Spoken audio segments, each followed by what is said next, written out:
Hello YouTube, new program review today, and we're following the list. This week it's Japjit Singh's turn. It's the second program that this person is subbing for review, and he decided to switch to a push-pull leg, which differs from the last program he sent, so I'm going to review it again. You can send as many programs as you want. Of course, be reasonable. If I see your names too many times, I'm going to stop you because you shouldn't be switching programs so often. Understand too that when you put your name in the jar, there's a list. So you have to wait, right? It's in order, to be fair. So, that push-pull leg is going to be a pull-push legs, actually, which is an alternative that is better than a normal push-pull leg. It's interesting because the template of the push-pull leg and the frequency and the way the days follow each other is actually the worst template out of the three options you could get from the arrangement of the split. Meaning that pull push legs is better, and legs push pull or legs pull push would also be better. And I might get into details when I start reviewing the actual template of a push pull leg and explain why. But Japjit decided on a pull push legs. So on his pull day, he starts with deadlift and he does one set of 4 to 6 reps. Excellent rep range for the deadlifts. Pulls from the floor, especially when they are done with high intensity, do not need super high frequency to be trained, because since they recruit so many muscles, they also get a ton of tonnage fed to them through any lower body lift and even upper body lifts you do, and therefore they are going to accumulate a lot of stimulus for free, basically. Does it mean that you don't need to train them to progress? No, because you still want to practice the technique, be good technically, and also because practicing an exercise within the closest range of specificity as possible is the best way to progress on it. But in this case, we're going to see later in the program that it will get fed different exercises later, so it's fine.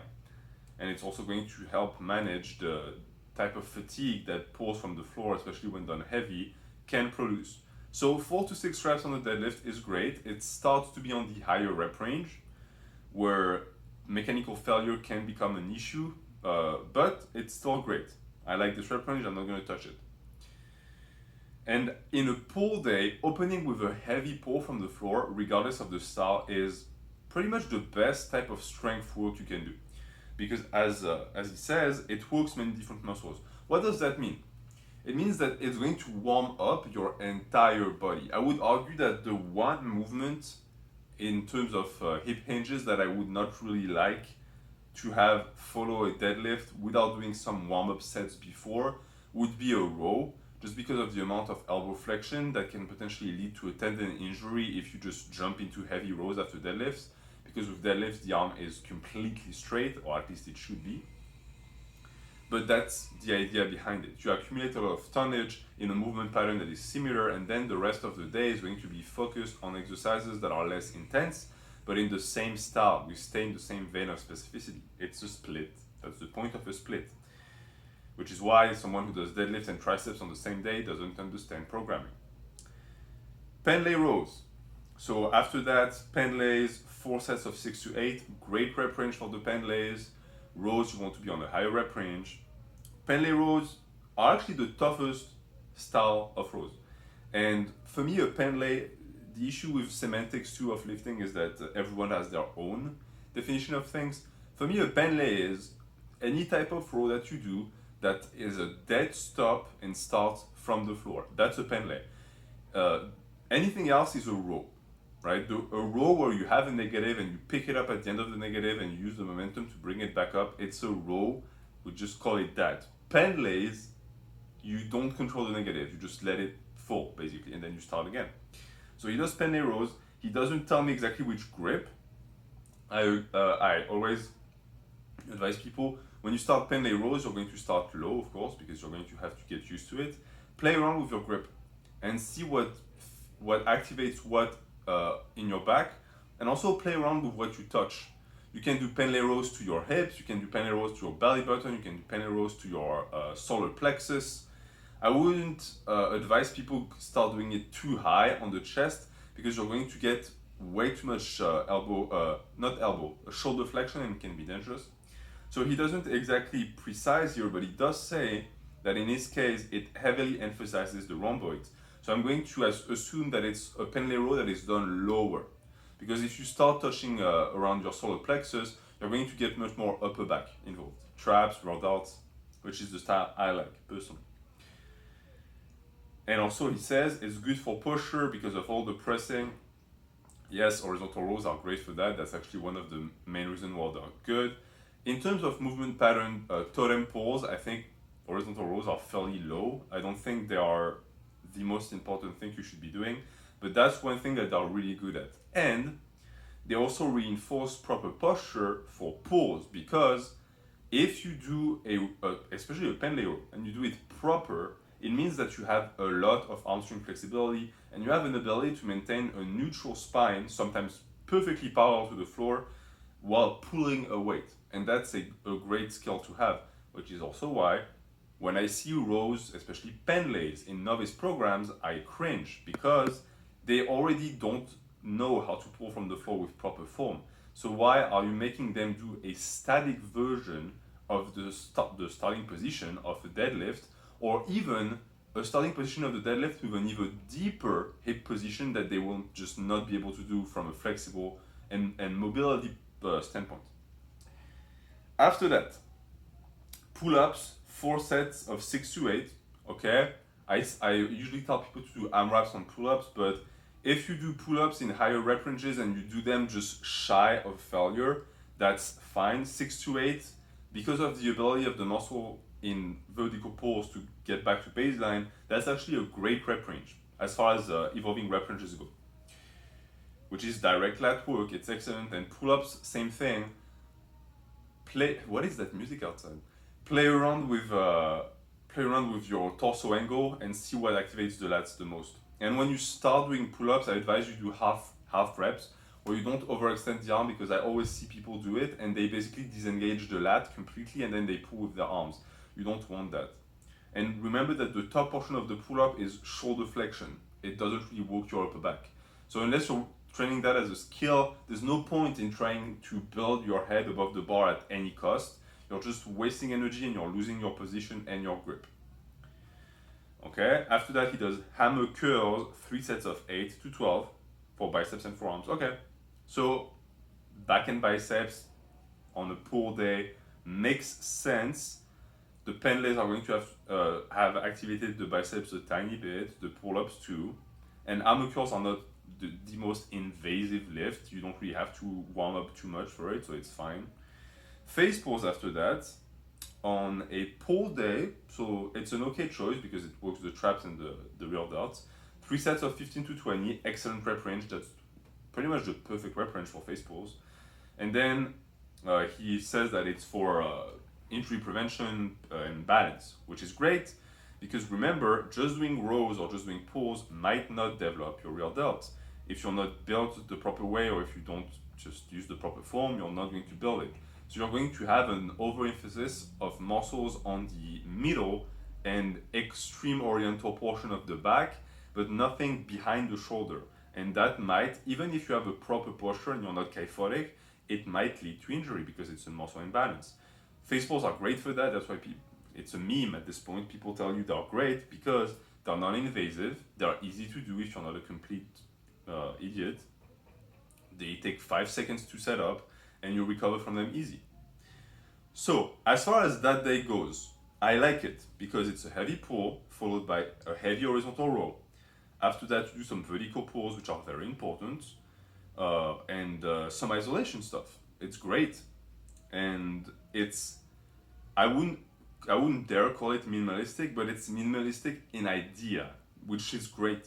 Meaning what? Meaning that the important portion of the work is within a very small portion of time, which is what you want to do. So that's day 1. I just need to say it, I'm surprised because we have some Latino guys working construction outside, but they're listening to Indian music. It's surprising. Oh, never mind. It's mariachis. Okay, push after that, push. So flat barbell bench, 3 sets of 4 to 6, great rep range. It's a 3 by 5 with evolving rep ranges. So excellent for horizontal press. I think that's pretty much the best you could do. Military press after that, 3 sets of 4 to 6. 4 to 6, it's great for military press. Military press could suffer to be fed much more volume, so you could also maybe do an extra set on the military press, but the rep range of 4 to 6 is intense. It also accumulates volume, so it's good. I can tell that you really listened to the first review I made and you implemented a lot of the ideas that I proposed. So thank you for that and good for you. After that, you do incline or decline dumbbell press, 3 sets of 8 to 12, and you alternate 1 week or the other, I guess, which is good. It's good. Dumbbell press and horizontal presses are going to save your shoulders. They're going to develop the chest. They stretch the chest with a different angle. You cannot go wrong with them. And I personally think that incline and, I mean, it's just my opinion, but incline and decline are better with dumbbells. Horizontal presses are better with a barbell. In terms of mechanics and the way the body angles itself around the weight. After that, you do incline upper pec. So, okay, no, never mind. You're describing the way it works for you. Okay.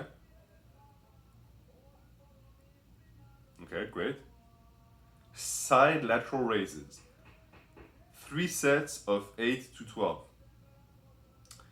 Good rep range, perfect. I have nothing to say about that. Overhead tricep extension, so long head work. Great. Too many people forget that on their push day. You need to work the long head of the tricep. It's the medius portion of the tricep. It needs love. And you do 3 sets of 8 to 12, which is an excellent rep range. And then you do Nippard shrugs, which I didn't invent it, Nippard did, but he doesn't really claim them. I just named it after him because I got the idea from him. And you do 2 sets of 12 to 15. See, that's interesting because I've never really spoken about it, but I actually like this rep set scheme for that lift. Why? Because I have found that it's actually something you can progress on very easy. And sometimes when I do my 4 sets, I'm at like my third and I'm like, I think my traps, my upper back got the work they needed. So I just stopped there. So with 2 sets, you will actually get a ton of volume and stimulus from that lift. So that's good. It's an excellent day. Frankly, this is very good programming. As far as the push day goes, what's funny on your push day is that, and that's the logic of semantics and the reason why I'm not a big fan of upper, lower, and push-pull leg, they put limitation on people, and people who usually understand that this is not good just bypass them, but they still claim they're doing a push-pull leg. You're doing shrugs, which is not a push, right? And you're doing lateral raises, which are not pushes, but I just say that to say that it's always funny to see that most people actually program within mind a body part split, but they never claim to be a body part split.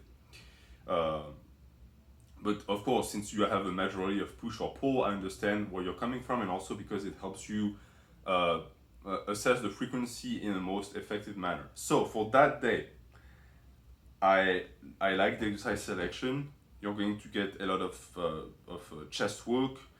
Your triceps are going to get a lot of work. You also work the rear delt and the traps, which when you work shoulders, you might as well throw that in as well, and especially at the end of the workout.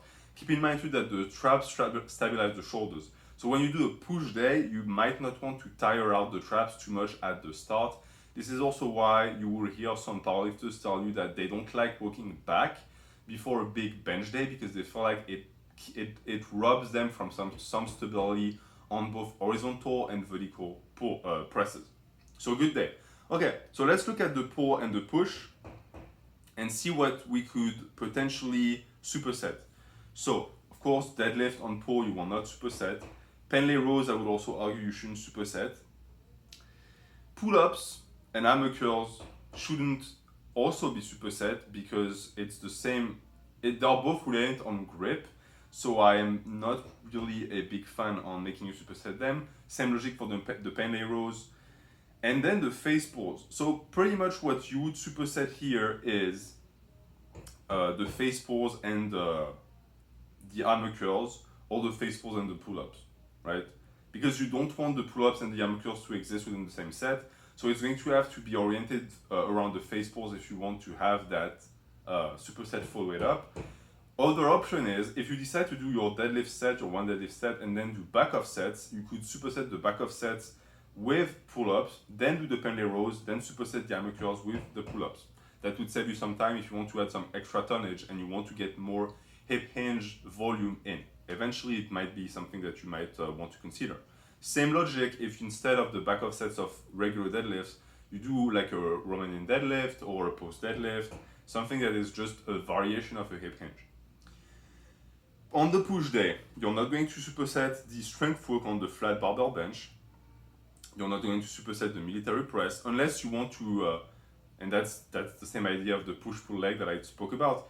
On a push day, you also can do pull-ups. So if you want to do some chin-ups on your push day, you could also superset them with military press. You will find that it doesn't take away from the strength at all.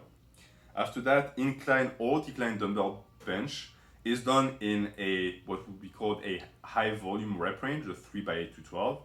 So you can definitely superset that with the overhead tricep extension. Now hear me out. Working the long head, I found, does not have a massive impact on your ability to press. That being said, because of the angle of the decline and incline, you might have to run some tests to see if this still proves to be true. Because it's mostly true on something like a vertical or a strict vertical or strict horizontal press. It might not be true for an hybrid movement like a decline or an incline. So play with it if you want to superset stuff. And then the Nippard shrugs can totally be supersetted with the side lateral raises, but that would mean adding an extra set to the Nippard shrug. So that's up to you. I'm telling you that 3 sets for Nippard shrugs is doable. 4 sets is pushing it. 4 sets is when you want to repeat the evolving rep range enough because you don't really want to progress super fast on the lift, which, to be fair, the Nippard shrug is a cheat shrug with a partial range of motion, and that's the type of lift that usually progresses super fast. And you don't want to fall into the trap of getting excited because you're stacking weight on the bar and then overdoing it on a lift that is really an isolation for the traps. Partials are great, but don't treat them as strength work, is what I say. So that's the superset schemes that you can implement for pull and push. Now let's talk about the legs and abs. So you do back squats, 3 sets of 4 to 6, excellent rep range, same logic, it's a 3 by 5 but better. Then you do front squats, 3 sets of 6 to 8. Front squats I like, and that's me, I'm not saying it's good. I personally always do 5 reps because of the limitations of the thoracic extension on the movement. That being said, if you find that 6 to 8 works for you, that's great because it's using the front squat as an accessory knee flexion for the back squat. So it's a variation, you do your high volume, that's perfectly fine. After that, you are going to do your hamstring curls or Romanian deadlift, and you're not sure which one to pick. See, that's interesting. Hamstring curls, I've always found, and of course it depends on your anthropometry and where you place the weight and the range of motion you pick. I've always found that hamstring curls tend to work the lowest portion of the hamstrings and even the back of the knee a little bit, which is the reason why so many people get knee pain from them because they overextend or they use poor form. An hamstring curl is going to work the same muscles as a back hyperextension, I find. And you're going to get a squeeze in the glutes that is in the medium portion of the glute, from my experience. Romanian deadlift is a different beast. You're going to feel a lot of work in the portion that connects between the glutes and the hammies. So the upper hammies and the lower portion of the glutes are going to get the most work from that. So they're different. And one of them also has specificity towards hip hinges. So if you had to pick one, I would personally recommend the Romanian deadlift because they're going to have carryover to your deadlift. It's additional hip hinge volume. Not saying the hamstring curls are bad. The hamstring curls could even be better for hypertrophy in a sense because you can really isolate the movement. and are going to be better for recovery because they don't tax the lower back as much. Keep in mind, I know many people who have lower back pain from hamstring curls. Again, it's poor form because when they do the movement on the positive, they don't have the flexibility, so they compensate with the lumbar spine to be able to complete the range of motion, which is bad. Because it's technically mechanical failure, which redirects the tonnage somewhere else, in this case, in the spine and the DSI joint. So I recommend Romanian deadlift, frankly, especially after back squat and front squat, which are knee flexion heavy and quad heavy. You don't want to do something that has even the tiniest potential of causing knee pain. After that, for these, you would do 4 sets of 8 to 12, best rep range ever for Romanian deadlift, because there's an ability, there's an ability to grind that is almost unmatched for hip hinges, because you start with a negative. After that, you do standing calf raise, 4 sets of 12 to 15, excellent rep range for calf raises, they need high volume. And then you do weighted decline crunch, 3 sets of 8 to 12, which is my favorite ab exercise. I don't do it here because the bench that I wanted to do them cost $1,000, and I'm not going to spend that for just abs. I can do it without it, and also it's too big. But if your gym has a decline bench, do your abs on it. Stretch all the way down and go all the way up. It's insane for abdominal hypertrophy, and then when you get very comfortable with it, you can add weight. Or you can do it with one of those balls. It's excellent, and it decompresses the spine. So it's something that most people should do. And then you do stomach vacuums for 2 sets. Excellent. So again, a great day.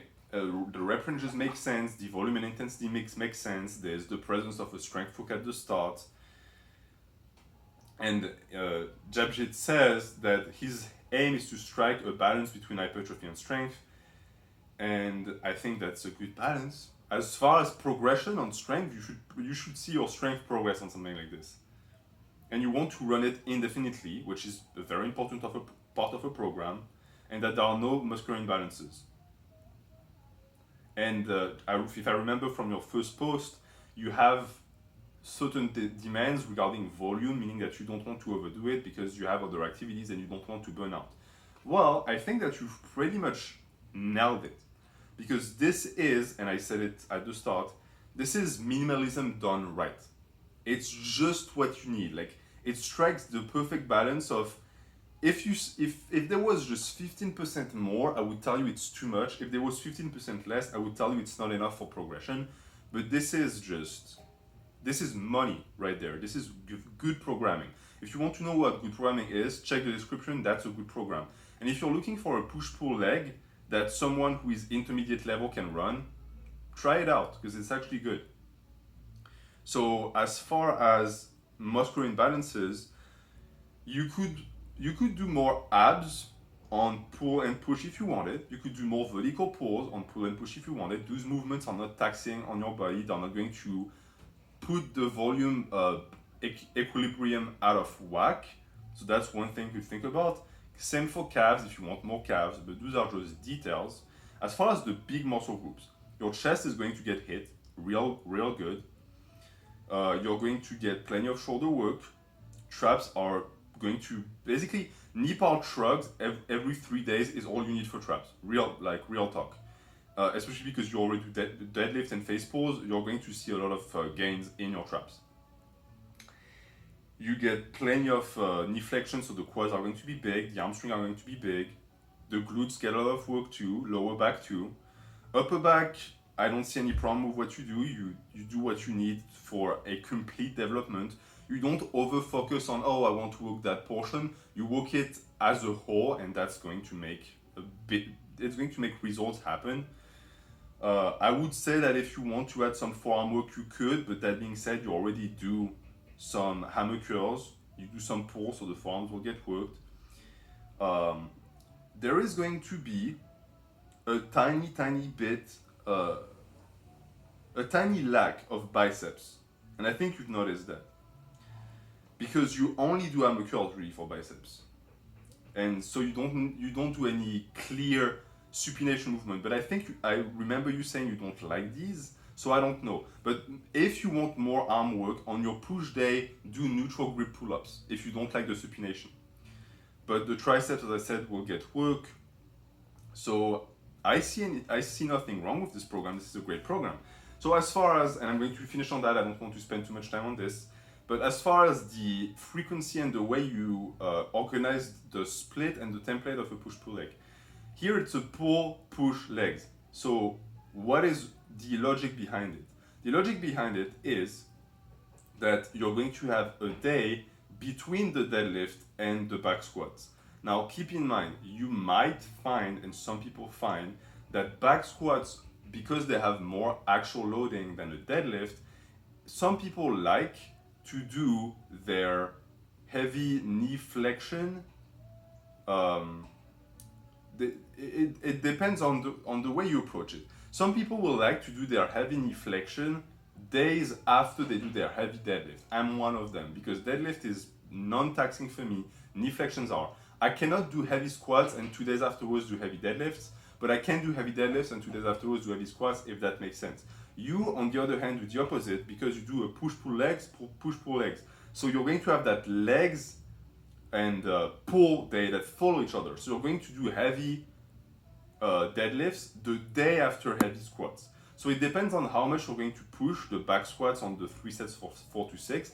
Keep that in mind. If you see lower back issues arising, if you see recovery issues where you're not able to perform on the deadlift, then keep in mind that that might be why. Also now I understand why you only have 1 set of deadlift, which is why you might not have more hip hinge and back off work on these days. If that is the case, then excellent.